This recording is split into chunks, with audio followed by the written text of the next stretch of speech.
BJP नेता एकनाथ खड़से के घर में चोरी हुई, जिसमें 868 ग्राम सोना और 35,000 रुपए कैश चोरी हो गए। Deputy superintendent of police Nitin Gadpure ने बताया, घर बंद था और केयरटेकर भी मौजूद नहीं था।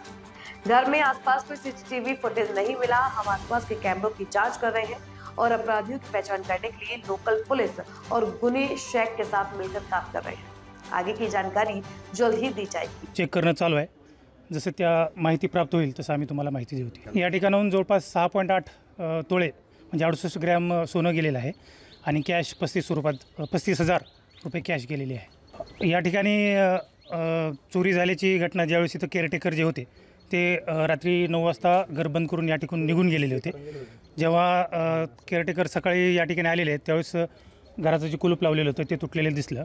त्यानंतर त्याने पोलीस स्टेशनला इन्फॉर्म करून माहिती दिलेली आहे। जवळपास स्थानिक गुन्हे शाखेचा आणि पोलीस स्टेशनची अशी 2 पथकं त्या ठिकाणी गुन्हेगारांचा CCTV फुटेजच्या माध्यमातून शोध घेत आहेत।